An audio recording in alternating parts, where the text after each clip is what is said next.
So we do have the 4 copies of the Ethan's Cyndaquil, the 4 Ethan's Quilava for that Bonded by the Journey ability. Once during your turn, you can search out your deck for the Ethan's Adventure card and put it into your hand. So very helpful to get that supporter card for free, basically, with this Quilava.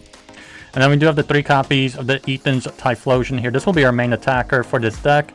And then we're mostly interested in just that first attack, the Buddy Blast. For 1 fire energy, we can do 40 base damage and then 60 more damage for each Ethan's Adventure card in our discard pile. So we can basically do 280 damage for 1 fire energy if we have all 4 in our discard pile. And then to bump up that damage by a little bit, we have the 2 copies of the Victini here for that ability Victory Cheer, where the attacks used by your Evolution Fire Pokemon do an extra 10 more damage.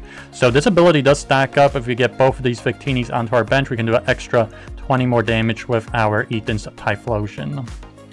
And then we do have the 1 copy of the Shaman here for that ability the Flower Curtain, just to protect our benched Pokemon.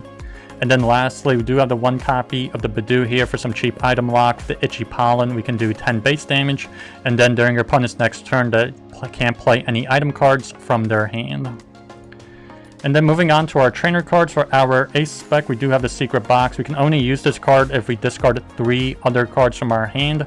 And then we can search out our deck for an item card, tool card, supporter card, and a stadium card.